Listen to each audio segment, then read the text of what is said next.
नमस्कार UPSC CSC aspirants, welcome to UPSC aspirants. जैसा कि हमने शुरू किया है एम लक्ष्मीकांत पॉलिटी की सीरीज के लिए, और हम देख रहे थे एम लक्ष्मीकांत बुक का फर्स्ट चैप्टर जिसका नाम था हिस्टोरिकल बैकग्राउंड। हिस्टोरिकल बैकग्राउंड हमारे संविधान का, हिस्टोरिकल बैकग्राउंड हमारी राजनीति का। एस्पिरेंट्स, हमने चर्चा की थी कंपनी जिसका नाम था ईस्ट इंडिया कंपनी। आइए देख लेते हैं। हमने अपनी चर्चा की शुरुआत की थी एक कंपनी से जिसका नाम था east India company. East India company east India company. और हमने देखे थे दो तरह के शासन के बारे में, एक तो कंपनी का शासन, दूसरा ब्रिटिश सरकार का शासन यानी ब्रिटिश गवर्नमेंट का शासन। हमने दो तरह के शासन के बारे में देखा था। नंबर फर्स्ट शासन था कंपनी का शासन। कंपनी का शासन। और हमने दूसरा शासन देखा था ब्रिटिश सरकार का शासन। ब्रिटिश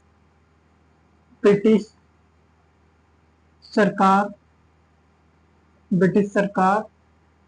का शासन।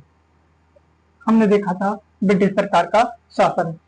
हमने दो तरह के शासन के बारे में देखा था। हमने देखा था जो कंपनी का शासन हुआ था वो 1773 से लेकर 1858 तक कंपनी का शासन चला था। कंपनी के शासन से मेरा मतलब है ब्रिटिश ईस्ट इंडिया कंपनी का शासन। और ब्रिटिश गवर्नमेंट का शासन चला था 1858 से लेकर देश की आजादी तक 15 अगस्त 1947 तक। जो ब्रिटिश सरकार का शासन चला था वो 1858 से लेकर 1947 तक चला था। एस्पिरेंट्स, हमने देखे थे कंपनी के शासन में आने वाले कुछ एक्ट के बारे में। हमने देखे था रेगुलेटिंग एक्ट के बारे में। हमने देखा था रेगुलेटिंग एक्ट ऑफ 1773 के बारे में। हमने देखा था अमेंडिंग एक्ट ऑफ 1781 के बारे में। देखा था हमने अमेंडिंग एक्ट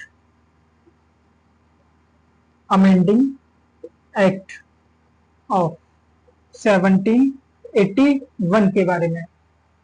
हमने देखा था पिट्स इंडिया एक्ट ऑफ 1784 के बारे में। हमने देखा था पिट्स इंडिया एक्ट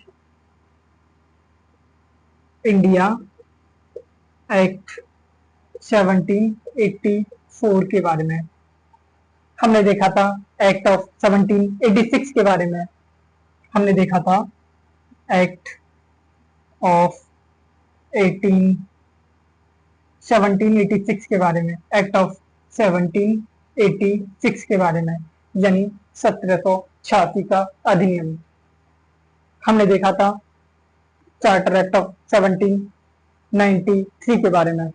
हमने देखा था चार्टर एक्ट ऑफ 1793 के बारे में। हमने देखा था चार्टर एक्ट ऑफ 1813 के बारे में। हमने देखा था चार्टर एक्ट ऑफ 1813 के बारे में। और आज की अपनी क्लास में हम देखेंगे चार्टर एक्ट ऑफ 1833 के बारे में। आज की अपनी इस क्लास में हम देखेंगे चार्टर एक्ट ऑफ 1833 के बारे में। आज की अपनी इस क्लास में हमें देखना है चार्टर एक्ट ऑफ 1833 के बारे में। उसके बाद में हम देखेंगे चार्टर एक्ट ऑफ 1853 के बारे में। और फिर हमारा कंपनी में के शासन में आने वाली एक्ट का सिलसिला हो जाता है यहाँ पर खत्म। उसके बाद में हम आएंगे ब्रिटिश सरकार के शासनकाल में आने वाले कुछ अधिनियमों के बारे में हम पढ़ेंगे। सांप्रदायिक अवार्ड के बारे में हम पढ़ेंगे। भारत शासन अधिनियम 1935 के बारे में, हम पढ़ेंगे भारतीय स्वतंत्रता अधिनियम 1947 के बारे में। एस्पिरेंट्स, चलिए देख लेते हैं चार्टर एक्ट ऑफ 1833 के बारे में। चलिए देख लेते हैं चार्टर एक्ट ऑफ 1833 के बारे में। चलिए क्या कहता है charter act of 1813। Charter act of 1813। Charter act of 1833। Charter act of 1833 के बारे में देखेंगे हम, यानी 1833 का अधिनियम। 1833 का अधिनियम क्या था? 1833 का अधिनियम, 1833 का जो अधिनियम था उसने ब्रिटिश इंडिया को सेंट्रलाइज करने की दिशा में कदम बढ़ाया था। ब्रिटिश इंडिया जिन क्षेत्रों पर कंपनी ने कब्जा कर लिया था उसे ब्रिटिश भारत कहा गया था। ब्रिटिश भारत को सेंट्रलाइज करने की दिशा में इस एक्ट ने अपना कदम बढ़ाया था। क्या किया था इस एक्ट ने, देख लेते हैं। फर्स्ट काम किया था British centralization of British India. Centralization of British centralization of British India, यानी ब्रिटिश भारत का केंद्रीयकरण किया था इस एक्ट, चार्टर एक्ट ऑफ 1813 ने। देख लेते हैं और क्या क्या किया था चार्टर एक्ट ऑफ 1833 में। चार्टर एक्ट ऑफ 1833 ने बंगाल के गवर्नर को बंगाल का गवर्नर जनरल, भारत का गवर्नर जनरल बना दिया। बंगाल के गवर्नर जनरल को भारत का गवर्नर जनरल बना दिया था चार्टर एक्ट ऑफ 1833 में। क्या किया था कि जो बंगाल के गवर्नर जनरल थे, बंगाल के गवर्नर जनरल बंगाल के जो गवर्नर जनरल थे, बंगाल के जो गवर्नर जनरल थे उनके लिए क्या किया था? भारत का गवर्नर जनरल, भारत का गवर्नर जनरल बना दिया। यानी बंगाल के जो गवर्नर जनरल थे उनके लिए भारत का गवर्नर जनरल बना दिया। उनके लिए भारत का गवर्नर जनरल बना दिया। मैं बता दूं आपके लिए, भारत के ऐसे प्रथम governor general Lord William Bentinck थे।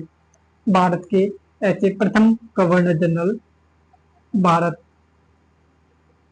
के ऐसे प्रथम गवर्नर जनरल लॉर्ड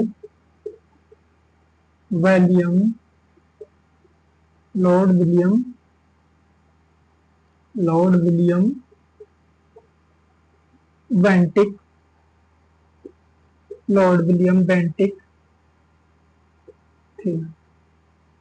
यानी इस एक्ट के द्वारा बंगाल के गवर्नर जनरल को भारत का गवर्नर जनरल बना दिया और भारत के ऐसे प्रथम governor general Lord William Bentinck थे। इस एक्ट में आगे क्या किया था? इस एक्ट में मद्रास एवं मुंबई जो कि प्रेसिडेंसी हुआ करती थी, उनके गवर्नरों को मद्रास और मुंबई प्रेसिडेंसी के गवर्नरों की विधायिका संबंधी शक्ति को छीन लिया और विधायिका शक्ति के असीमित अधिकार भारत के गवर्नर जनरल को दे दिए गए। क्या किया था इस एक्ट ने? इस एक्ट ने किया था कि इस एक्ट ने किया था कि इस एक्ट ने किया था मद्रास और जो मुंबई, मद्रास और मुंबई प्रेसिडेंसी मद्रास और मुंबई प्रेसिडेंसी के मद्रास और मुंबई प्रेसिडेंसी के गवर्नरों की, मद्रास और मुंबई के प्रेसिडेंटरों की, प्रेसिडेंसी की के गवर्नरों की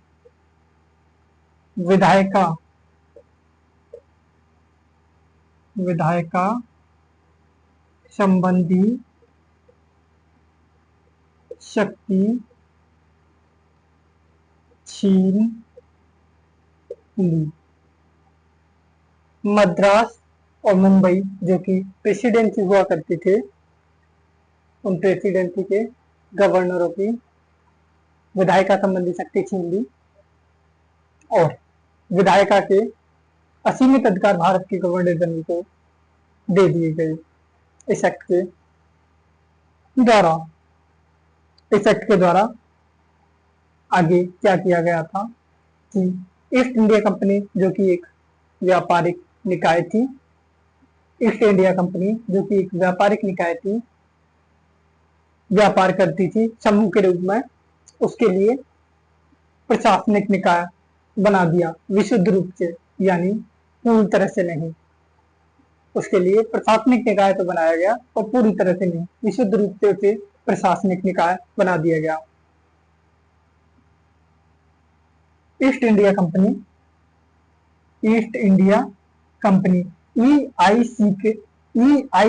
EIC से मेरा मतलब होता है east India company, British east India company. East India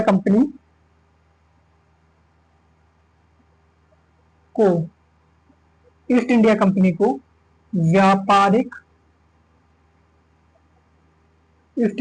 को व्यापारिक निकाय से प्रशासनिक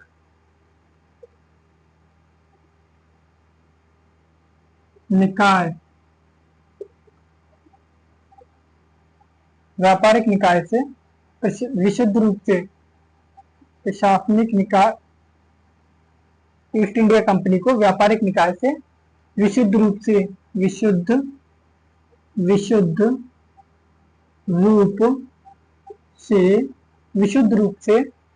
प्रशासनिक निकाय बना दिया।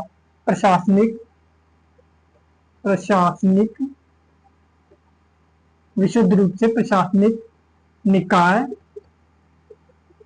बना दिया। विशुद्ध रूप से प्रशासनिक निकाय बना दिया।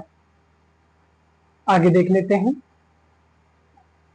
चार्टर एक्ट ऑफ 1833 में आगे क्या प्रावधान किया गया था।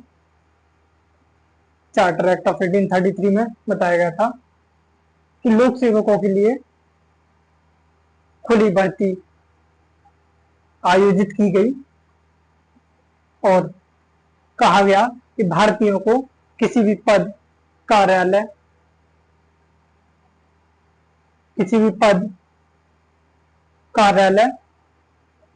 से वंचित नहीं रखा जाएगा। इस एक्ट के द्वारा लोक सेवकों की, इस अधिनियम के द्वारा, इस अधिनियम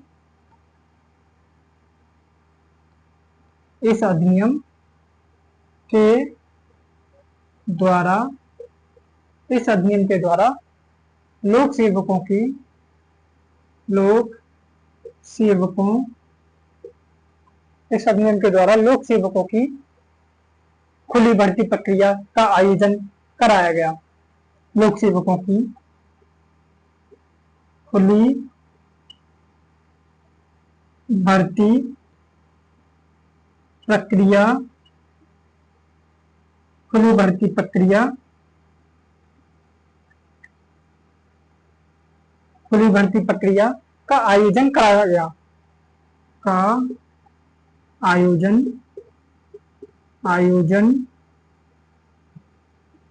का आयोजन कराया गया और प्रावधान किया गया कि भारतीयों को किसी भी पद, कार्यालय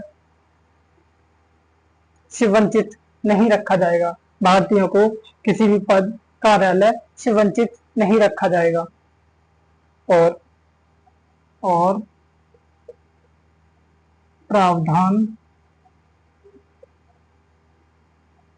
किया गया कि भारतीयों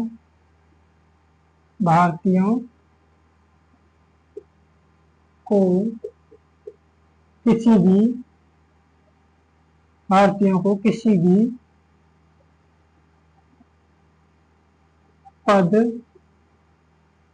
किसी भी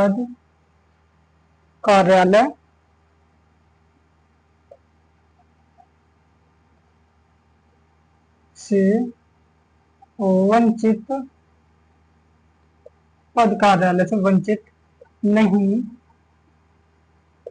रखा जाएगा।